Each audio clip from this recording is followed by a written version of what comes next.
আমি যেদিন ১ম বার এই চিকেন চাপ বানিয়েছিলাম, আমার হাসব্যান্ড আমাকে জিজ্ঞেস করেছিল কোন রেস্টুরেন্ট থেকে কিনে এনেছি। পরোটা আর রায়তার সাথে এই চিকেন চাপ যদি আপনি কোনো গেস্টকে সার্ভ করেন, সে কখনোই খেয়ে বলতে পারবে না এটা আপনি ঘরে বানিয়েছেন নাকি রেস্টুরেন্ট থেকে কিনে এনেছেন। হ্যালো এভরিওয়ান, আসসালামু আলাইকুম। Welcome to Bangla kitchen. চাপের চিকেন ম্যারিনেশনের জন্য আমি প্রথমে একটা মসলার মিশ্রণ বানিয়ে নিব।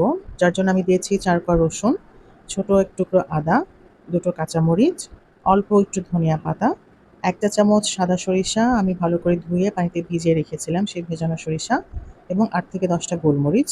এবার সামান্য পানি দিয়ে সবকিছু আমি একত্রে ব্লেন্ড করে নিব। মসলার এই পেস্টটাকে আমি একটা বাটিতে ট্রান্সফার করে দিচ্ছি। এরপর দিয়েছি ১ চা চামচ লবণ, ১ চা চামচ ধনিয়া গুঁড়ো, ১ চা চামচ জিরা গুঁড়ো, ১ টেবিল চামচ লাল মরিচ গুঁড়ো এবং 1/2 চা চামচ হলুদ গুঁড়ো। তার সাথে দিয়েছি 1/2 চা চামচ চিনি এবং ১ চা চামচ লেবুর রস। এবার দিয়েছি পানি ঝরানো টক দই ২ টেবিল চামচ। টক দইয়ের পানি অবশ্যই ঝরিয়ে ব্যবহার করবেন।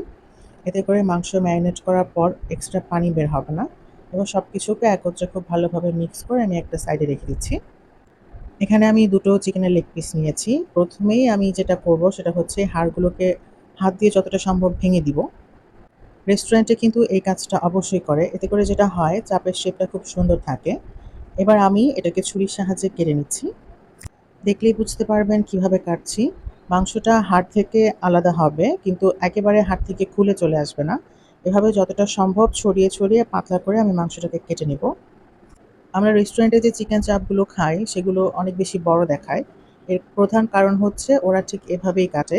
এতে করে যেটা হয় চিকেন লেগ পিসটা ছোট হলেও এটার স্পেশাল কাটিংয়ের জন্য চিকেন চাপটাকে দেখতে অনেক বেশি বড় মনে হয়। একইভাবে আমি দ্বিতীয় লেগ পিসটাকেও কেটে নেব।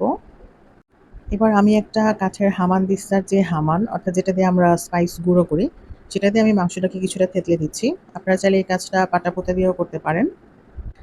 এভাবে মাংসটাকে থেতলে দিলে যেটা হবে আমরা যখন চিকেনটাকে মসলা দিয়ে ম্যারিনেট করে রাখবো, ম্যারিনেশনটা খুবই ভালো হবে এবং মসলার ফ্লেভারটা চিকেনের সব জায়গায় ঠিকভাবে পৌঁছে যাবে। এবার আমরা যে মসলার পেস্ট বানিয়ে রেখেছিলাম সেটা চিকেনের সাথে দিয়ে দিব এবং চিকেনটাকে মসলা দিয়ে খুব ভালোভাবে ম্যারিনেট করে নিব। আচ্ছা, এই পর্যায়ে আমি ১ চা চামচ গরম মসলা দিয়ে দিব। আপনারা এখানে গরম মসলার বদলে ইনস্ট্যান্ট তান্দুরি মসলা অথবা কাবাব মসলা দুটোই ব্যবহার করতে পারেন। স্বাদের খুব একটা হেরফের হয় না। এবার আবারও সবকিছুকে খুব ভালোভাবে একসাথে মেখে আমি একটা র‍্যাপিং পেপার দিয়ে ঢেকে রেখে দিব। ৫ থেকে ৬ ঘন্টা ম্যারিনেট করে রাখতে পারলে খুব ভালো। তবে হাতে সময় না থাকলে মিনিমাম ১ ঘন্টা। যদি ৫ থেকে ৬ ঘন্টা ম্যারিনেট করে রাখেন তাহলে অবশ্যই ফ্রিজে নরমাল চেম্বারে রেখে দিবেন। আর ১ ঘন্টা ম্যারিনেট করে রাখলে বাইরে রাখলেও কোনো সমস্যা নেই। আমি প্রায় ৪ ঘন্টার মতো ম্যারিনেট করে রেখেছিলাম। এটা হলো ৪ ঘন্টার ম্যারিনেশনের পরের অবস্থা। যেহেতু আমি টক দইয়ের পানি ঝরিয়ে ব্যবহার করেছিলাম, তাই এত লম্বা সময় ম্যারিনেট করে রাখার পরেও কোনো এক্সট্রা পানি বের হয়নি। এবার মসলার সাথে আমি চিকেনটাকে আরেকটু ভালো করে মেখে একটা সাইডে রেখে দিচ্ছি। এবার চপিং বোর্ডের উপরে দিয়ে দিব ২ টেবিল চামচ বেসন। আপনারা চাইলে ছড়ানো কোনো প্লেটের উপরে এই কাজটা করতে পারেন। এবার আমরা যে চিকেনটাকে ম্যারিনেট করেছিলাম, এই চিকেনটাকে আমি ঠিক এভাবে বেসনের উপর রেখে দিব। খুব হালকা একটা বেসনের কোটিং হবে। কোটিংটা খুব বেশি ভারী হবে না। জাস্ট চিকেনের উপরে গায়ে, গায়ে যেন হালকা একটা বেসনের লেয়ার থাকে। অল্প, অল্প করে বেসন আমি উপরে ছিটিয়ে দিচ্ছি এবং খুব হালকাভাবে একটু প্রেস করছি, যেন বেসনটা চিকেনের গায়ে সেট হয়ে যায়। এবার আমরা চিকেনগুলোকে ভেজে নেব। একটা প্যানে আমি বেশ যথেষ্ট পরিমাণ তেল দিয়েছি। তেলটা যখন ভালো গরম হবে তখন আমি চিকেনগুলো ছেড়ে দিব। একদম ডুবো তেলেও ভাজবো না, আবার একেবারে অল্প তেলেও ভাজবো না। চিকেনটা যেন মোটামুটি ডুবে থাকে এরকম পরিমাণ তেল আমি ব্যবহার করেছি। আচ্ছা, চিকেন ম্যারিনেশনের সময় আমি কিন্তু কোনো তেল ব্যবহার করিনি। এর কারণ হলো আমরা যে বেসনের লেয়ারটা দিয়েছি, আমরা যদি চিকেন ম্যারিনেশনের সময় তেল ব্যবহার করতাম, তাহলে বেসনের এই লেয়ারটা এত সুন্দরভাবে সেট হয়ে থাকতো না, লেয়ারটা খুলে, খুলে যেত। মোটামুটি ১৫ থেকে ১৮ মিনিটের মতো চিকেনটাকে আমি উল্টে-পাল্টে ভেজে নিয়েছি।